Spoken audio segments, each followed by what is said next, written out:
Well, hello again. I'm Norm Abram, and welcome to the new Yankee Workshop. Over the next few weeks, we'll be building some kitchen cabinets, starting with this one, a kitchen island. It has a nice, big maple butcher block top that you could prepare food on. The base of the cabinet is surrounded with cherry, nice flat panels.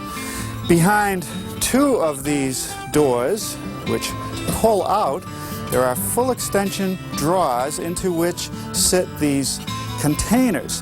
3 of them could be used for recycling items, 1 could be used for rubbish. Down on the far end of the island, we have a full width door, behind which are 3 full extension shelves. All the interior of the cabinet is made out of melamine, which is real easy to clean. And on this end, you could store your placemats, coasters, flatware, all the hospitality items that you might need. I'll show you how to build this island today, right here in the new Yankee Workshop. The new Yankee Workshop features the craftsmanship of Norm Abram. Our island starts with a base frame onto which will sit a platform, and then there'll be sides onto which I'll set a countertop. Now the platform is going to overhang the base, so unlike this cabinet, which goes straight to the floor, there'll be a recess or a toe kick, and that allows you to come up close to the cabinet without bumping into the finish. For the base, I'm using 3/4 inch plywood, just butt joints. I'm tacking it together with brads, and then I'll make a permanent fix with some screws. Before we use any power tools, though, let's talk about shop safety. Be sure to read, understand, and follow all the safety rules that come with your power tools. Knowing how to use your power tools properly will greatly reduce the risk of personal injury. And remember this, there is no more important safety rule than to wear these safety glasses.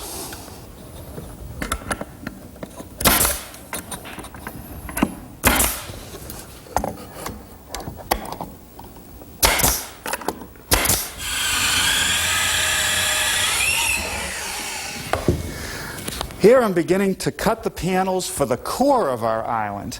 And the material I'm using is 3/4 inch melamine. I pick it up at my plywood supply house. It comes in sheets that are 49 inches wide and 97 inches long. The back just has a paper coating. It has a particle board core, and on the finished side, it's a low-pressure laminate that's thermally fused to the core. And the reason I like to use it is that when the cabinet is built, I don't have to finish the inside. It's easy to clean, and it's pretty tough. Now, it is heavy, so I make the initial cuts with my circular saw and a straight edge. The rest of the cuts I'll do with the table saw. Now, it's very important to have a good saw blade when you cut the material. And it should be a carbide tip blade that's specifically designed for cutting these laminates. That way you won't have any chip out along the edge.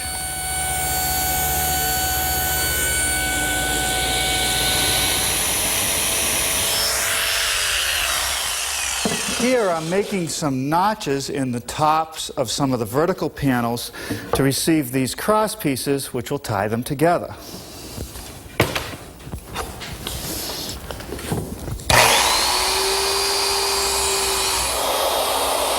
Here I've moved back to the platform for the cabinet that's going to sit on that base frame, and I've made a 1/4 inch groove for the back. I used the router because I needed a stopped groove. I didn't want it to go all the way through. Well, now for some fun. We get to start putting the parts together. And you start to see why cabinet shops like to use this material. You get nice clean joints in the corners. The inside of the cabinet is already finished off, and it's easy to clean. Now, the assembly is done with some special screws that I picked up. There's a coarse thread and then a heavier shank at the top. Along with the screws, you buy a drill bit, which is a step drill, which drills the right diameter for the thread and for the shank. It's just a butt joint where I align the 2 pieces and drill a pilot hole.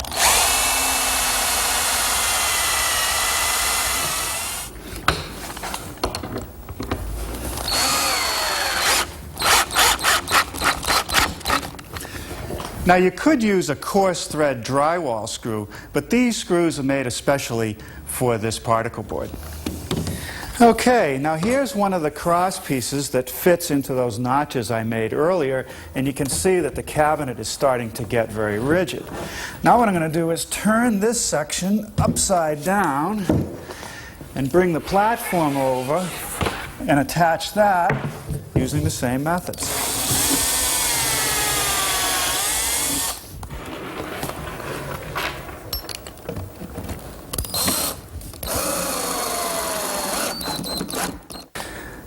Now for the end panel, and that gets attached with a few more screws. Now I'm ready for the 1/4 inch back panel.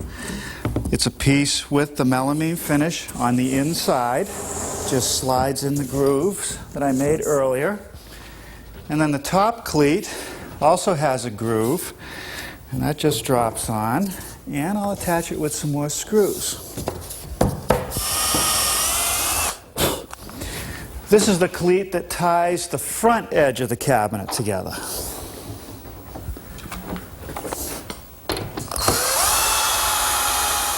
Now I'm just going to roll the cabinet onto the face and run a row of staples through the 1/4 inch panel into the center partition.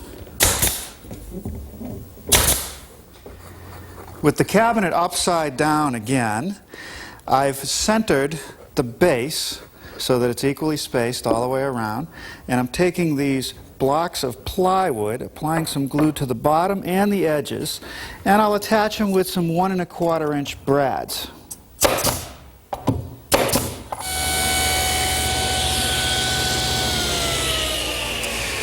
For the last few minutes I've been taking some strips of 1/4 inch cherry veneer plywood and carefully mitering all the corners. And I'm using it to wrap our base. It's a lot easier to do it when the cabinet's in this position than crawling under it when it's right side up.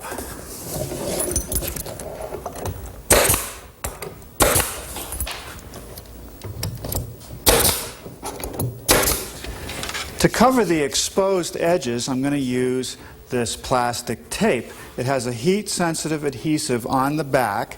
It's a little bit wider than what I need, so I just center it on the edge and use an ordinary iron to just gently heat it up until the adhesive melts.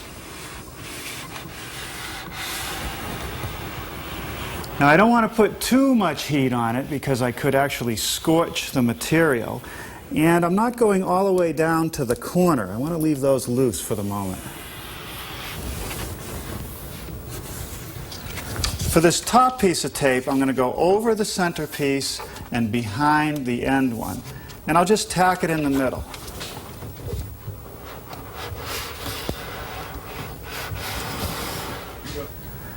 Now when it comes to completing the joint, you just run a nice sharp utility knife along the edge of the overlapping piece, cutting through the tape, remove the excess, and then just heat it up to bond everything together.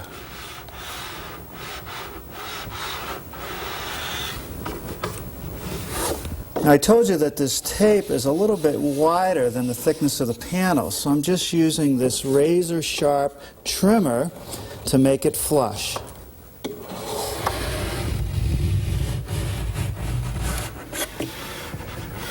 Well, I think the last thing that I'll do today is complete the tape on this end cabinet.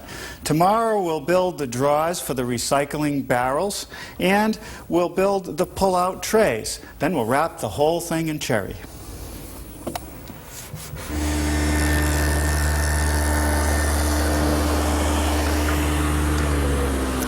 Good morning.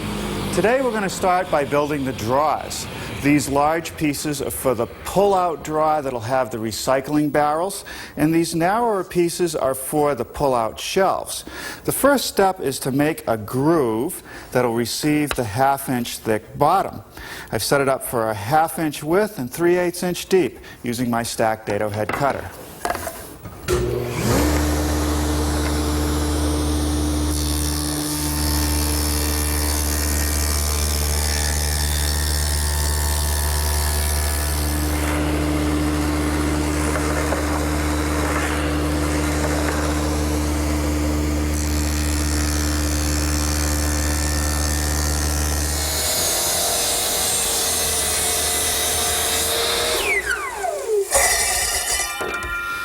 I'm going to miter the corners of the sides for the tray. That way the melamine will wrap right around the corner. First I miter one end, then I slide the piece up against my stop and cut it to length.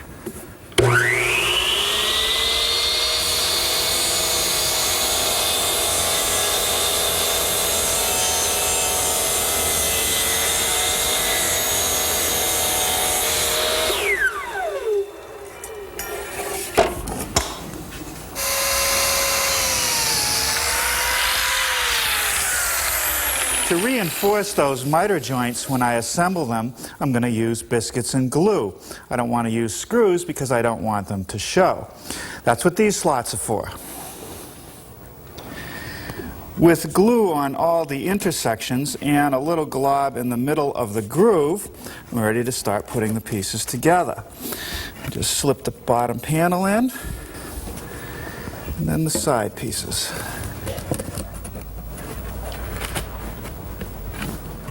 Of course, I could put this together with butt joints and the screws, but I think this is going to look a lot neater.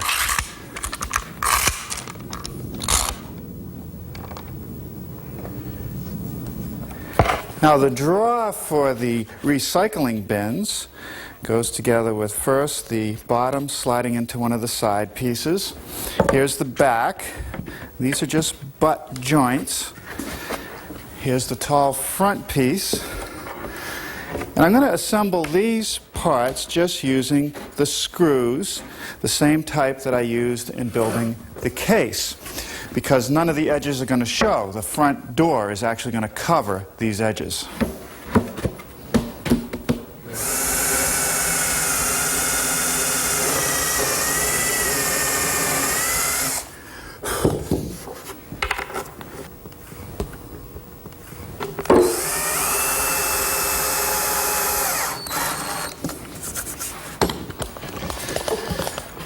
Here's how the assembly will slide into the cabinet.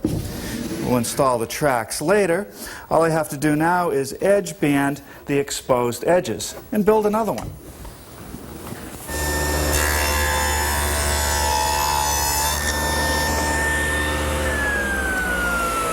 Well, now we go from melamine to solid cherry wood. I've pre-cut some pieces for the rails and stiles of the doors and the panels. The first step is to make a groove right down the center of the edge, and that's going to receive the plywood panel. It's a very simple door, no molding details on the edges. The first setup is with the stacked dado head cutter for 1/4 of an inch width, and I've installed this featherboard so as I push the piece through, it'll stay nice and tight against the fence. I turn the piece end for end and make a second pass, and that assures me that the groove is perfectly centered.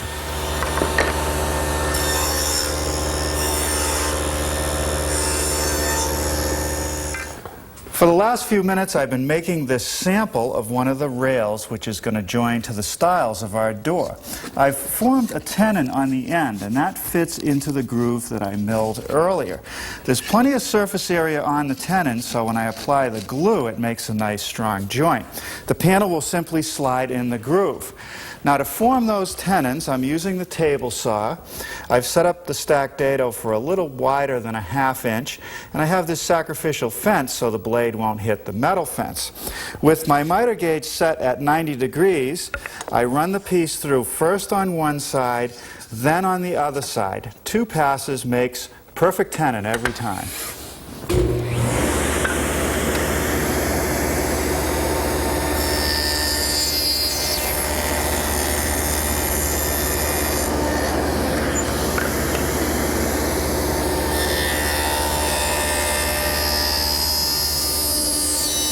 Now I'm ready to start assembling some of the panels. Now this is the largest panel. It goes on the back of the cabinet. It has 3 flat panels, and all we have to do is put a little bit of glue on the tenons and in the grooves and slip the pieces together. Now just slip the panel in. No glue here, just a dry fit.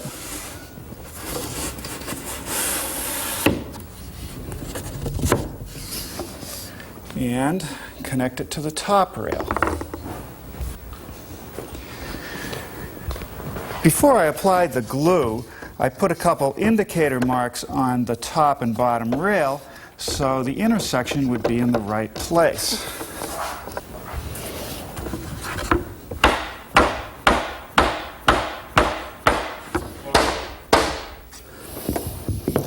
Okay, now we'll just clamp it.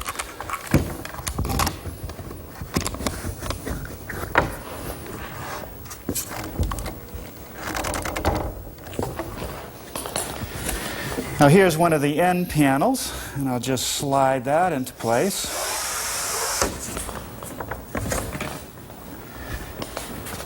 Now here's the last one. These panels are just 1/4-inch cherry veneer plywood.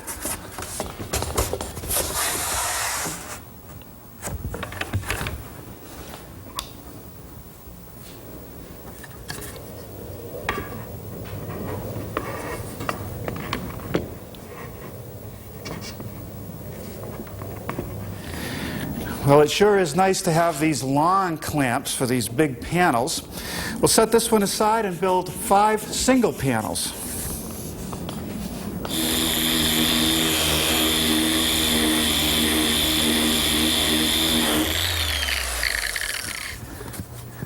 I'm going to attach this panel to the back of the cabinet with some screws driven from the inside.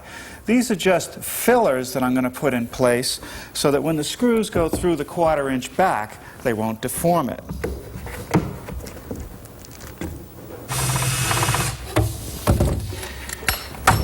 Here I'm attaching the panel with some screws through the plywood back into the panel frame.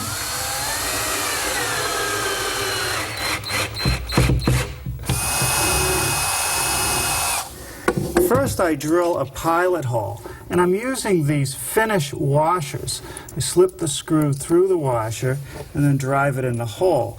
The washer will prevent any blowout of the melamine.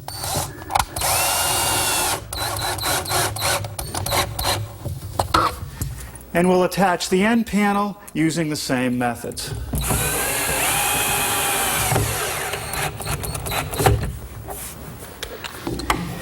Here I'm beginning to install the draw slides. I'm using some plywood pieces as spacers to get them the right height off the bottom of the cabinet. These are full extension slides, so we'll be able to easily access those recycling bins, and they'll carry 100 pounds of weight, which should be plenty. And this is the corresponding part of the slide that gets attached to the drawer. Yeah, let's see how it fits. Get the tracks aligned.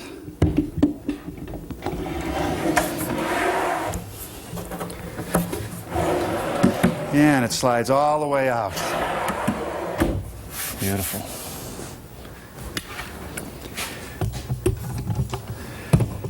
Okay. Well, that takes care of the slides for the pull-out shelves. Now we'll put the cherry fronts on. Here I'm beginning to set one of the panels onto the front of the recycling bin. And what I do is actually clamp it to the top rail and just tap it until it's perfectly positioned. And I want to have the top of it down just a little bit from the top of the cabinet because the countertop is going to overhang and I want some clearance there. I have it even on this edge, and with it all clamped in place, I'm ready to drill some holes from the inside.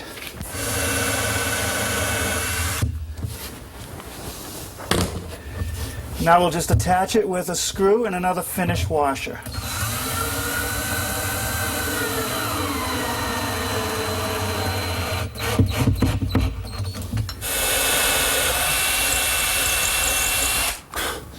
Now these holes are for the hardware that we're going to use. We're using a brushed aluminum wire pull. All right, now before I attach the last 2 panels on this side, I'm clamping them both in place because I don't have a lot of room for any errors here. I want a nice even 1/8-inch gap between each set of panels.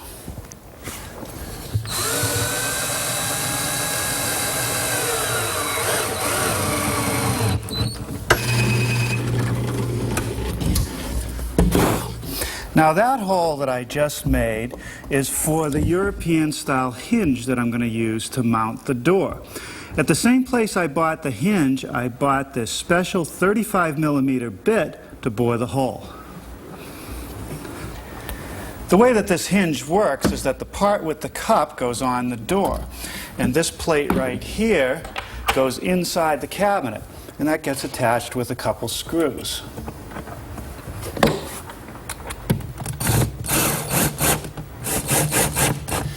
Okay, now we should be able to just snap the door onto the hinge. Okay, and that takes care of the door.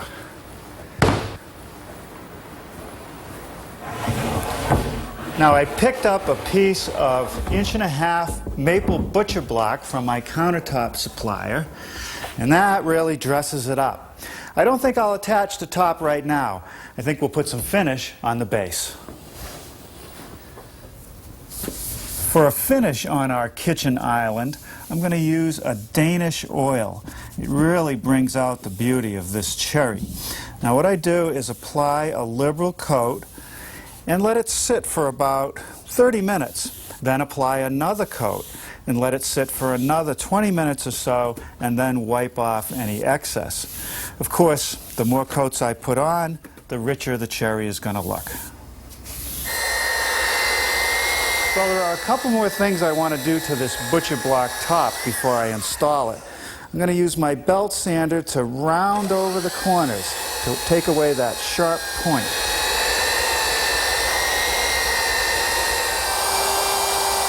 To take care of the top and bottom edges of the butcher block, I'm simply using a 1/4" radius round over bit.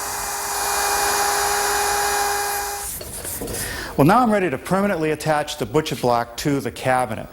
Butcher block moves a lot with changes in humidity, so I've drilled 1/2" holes for these 1/4" lag screws which will secure the top. The 1/2" hole will allow for some movement so the top is free to expand and contract. This butcher block is very hard, so I do need a pilot hole.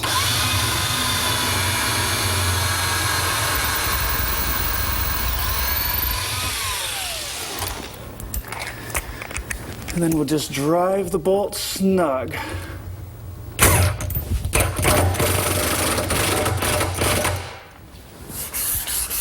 Well, after all of that, here it is, ready for many years of use. Plenty of storage, a nice big area for all the recycling, and a butcher block top for the food preparation. This was a fun project to build.